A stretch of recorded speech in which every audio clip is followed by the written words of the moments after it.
I started doing this triathlons and endurance sports, ultra runs, just to test my soul, to see what I'm about, to see in a 150-mile race at mile 75 when I feel really bad.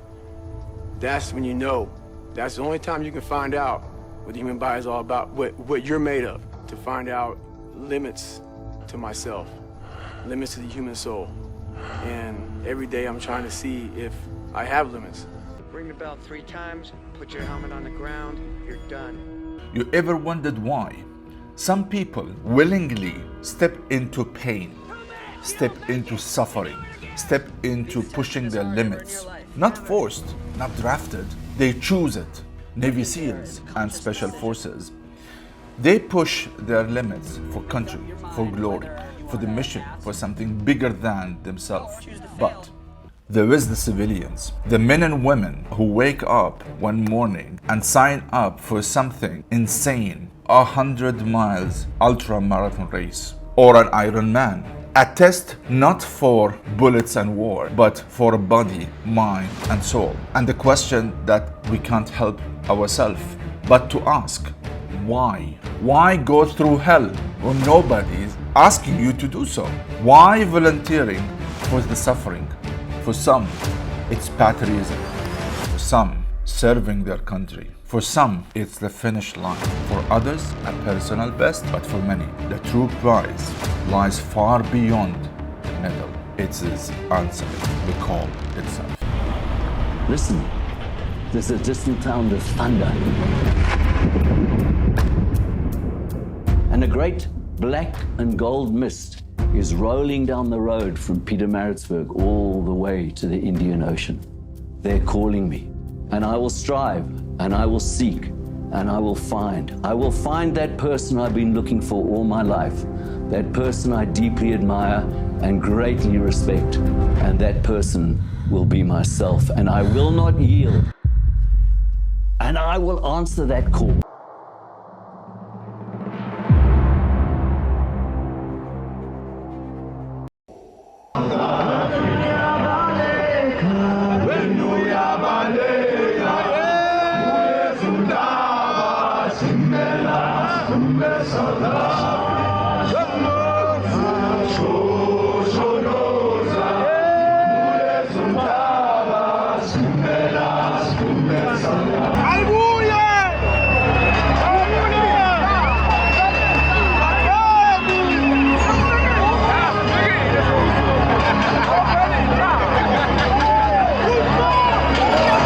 On behalf of everyone, the 97th Comrades Marathon, Godspeed.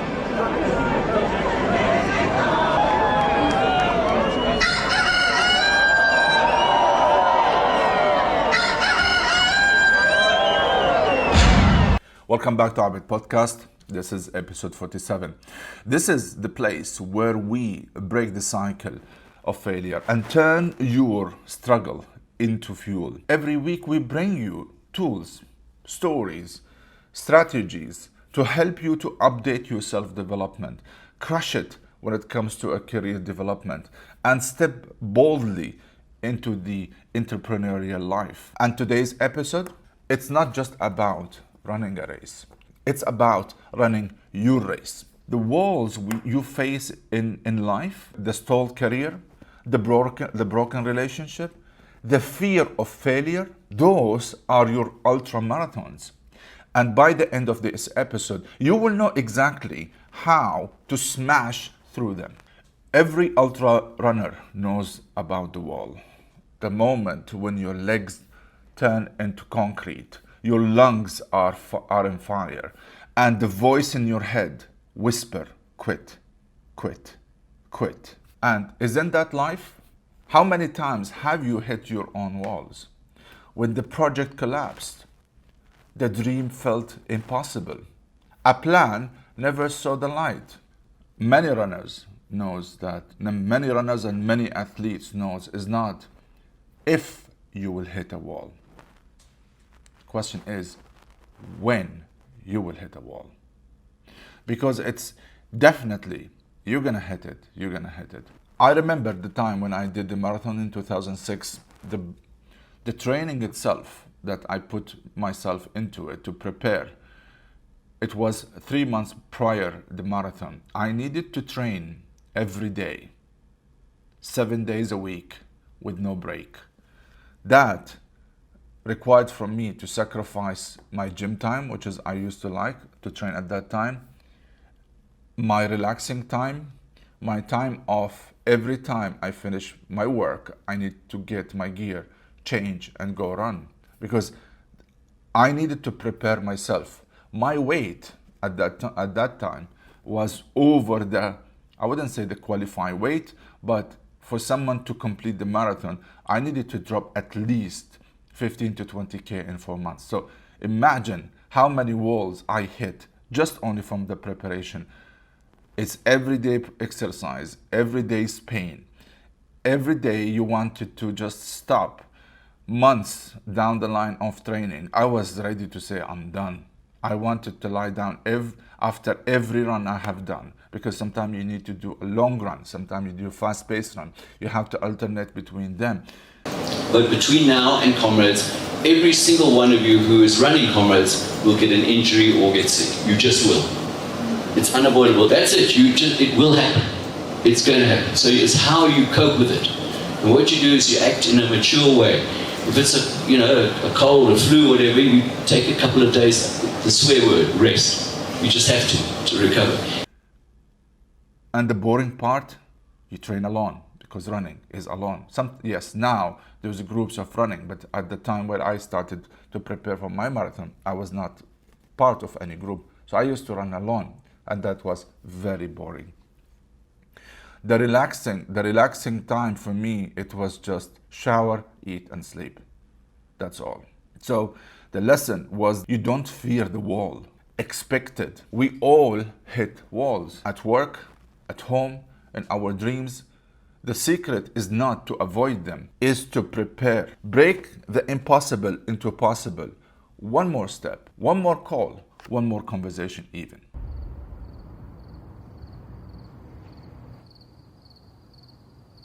No one wakes up and decides to run an ultramarathon or an actual marathon or even this Ironman challenges. No one. But champions are built in the dark. Miles after miles of running. Alarm after alarm. It's not glamorous. It's not really interesting. Just relentless consistency. I was not scared. I was not panicking. I've struggled a lot.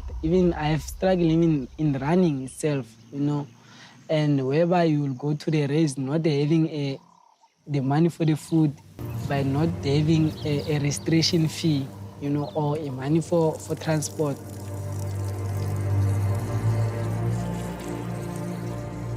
We've been there. So the situations at home, you are the one who can change it. At some point, I didn't have food. I didn't have some soup to bath, because the money that I have, I wanted to make sure that I'm going to check my mom. Then I'd rather stay younger so that my mom can be fine. Ask any runner. If it is ultramarathon, if it's marathon, if it's Ironman, if it's the Spartans challenges, everyone sees the race day. That's it. They mark it in their calendar. This is the race day. They don't see the 4 a.m. alarms that they need to wake up for training if the weather is hot. They don't see the missed occasions or holidays, the injuries, the days that we have blisters. That is the real work. When no one's watching you, it is just showing up. Let's see how it goes. If it's a good day in the office, I'll take a subset. And then, today it's all about having fun. We love you guys. And here is the second lesson here. We learned it from those ultramarathon runners and generally the athletes. Preparation matters, but so does flexibility. In racing and in life, the plan will break. Nothing is perfect. Your body fails sometimes. The weather turns against you. The deals falls apart. But champions don't just prepare, they adapt. The only way to run the Comrades Marathon is you start like a coward and you finish like a hero. Start full of fear, full of worry, full of circumspection, and you start slowly and you keep all your energy in, and then you finish fast. Running, in particular, looks like a lonely sport. I'm talking to you guys. I did my marathon in 2006. That community of runners was not that much popular, but now things are changed. However, during the marathon itself, you will look at every aid station for the strangers who are cheering for you, or someone handing you water from the car passing by if they are allowing those type of people to drive through the marathon. It reminds you are not alone. You get that mood. And get into the race. It's an experience which does not exist anywhere else. It's just the ultimate, it's the historic test, it's a challenge that has to be faced down, particularly if you want to call yourself one of the best. Also, even your fellow runners who you will pass them through, or they will ask you to keep pushing, or they will say, let's run together. You are not alone in the same race, because everyone feels the same. Everyone is trying to encourage himself by encouraging the other.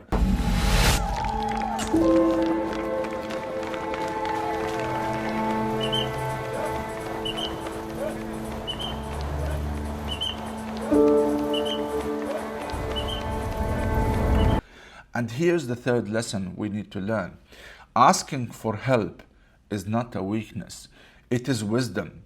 Build your tribe around you. Lean on them. And that's why I said, now the groups of cyclists, runners, whatever kind of a sport that considered to be a lonely sport, now they start to create a tribe around them, to create that community, because it is important. It is just as important to be that aid station for someone down the line.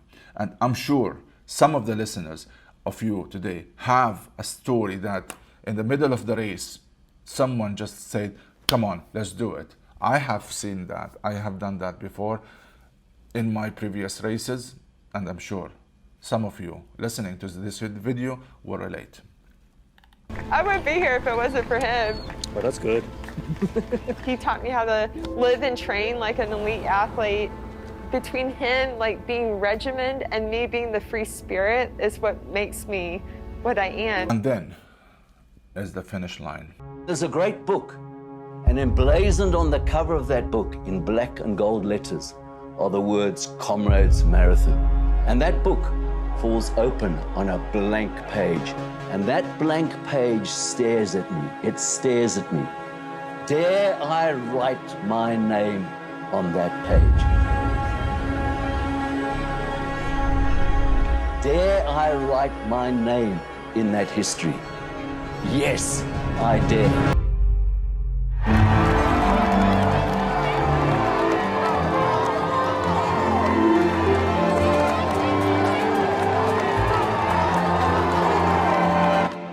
I made it. There he is, gives it a kiss and salutes. Every winner raises the back of the banner. And I kissed it. You know, the crowd, when they were yelling, screaming at me, that crowd. It was unbelievable for me. I didn't believe that it's me winning Comrade, because I went there for top 10, not for winning Comrade. A run for the ages from Etete Dijana and completes a magnificent win in the 2022 Comrades Marathon. The medal, if you finished, cool. The applause, sweet. But that is not the prize.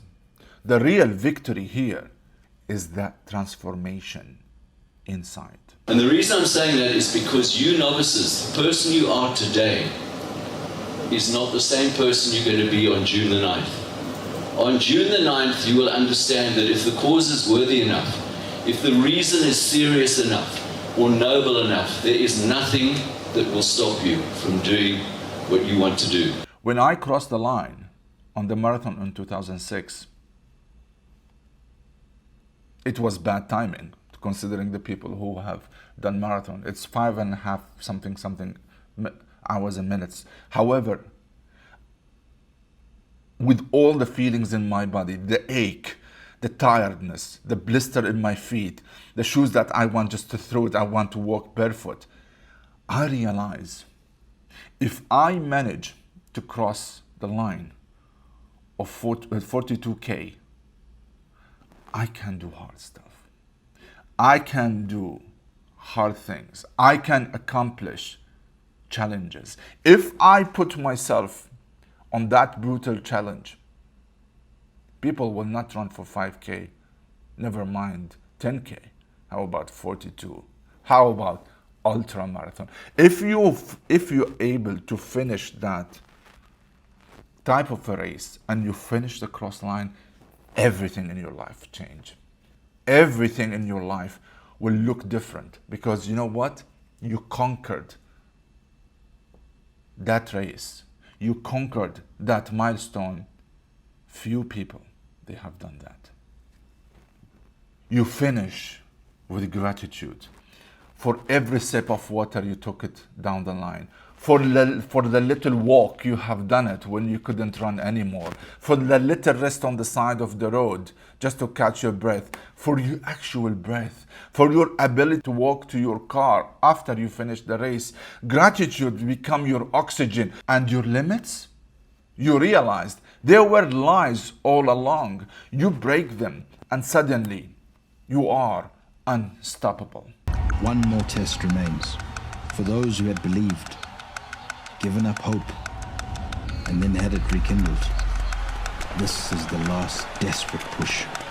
And it was getting close to 12 hours now, and people were coming into the stadium, some of them sprinting and full of energy and thrilled that they had something left in their legs and they knew they were going to make it. And then there are the others walking and crawling and staggering and losing sight of their goal.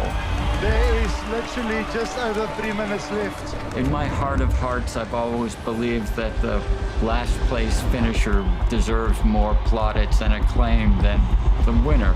We're into the last minute of the Comrades 2022. The countdown is nearing completion. And that is the dreaded cut-off gun in the hands of DC Kobo.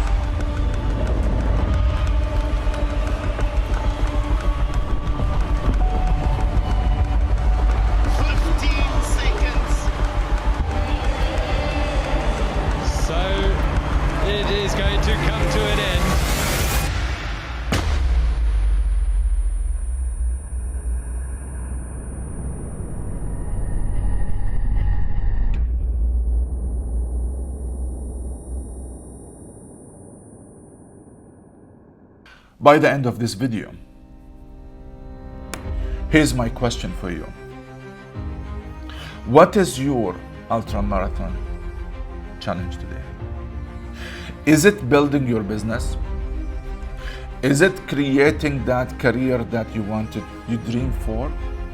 Is it that project that you shelved for so many months and so many years? Is that broken relationship that you keep avoiding to fix it? Or getting your health back?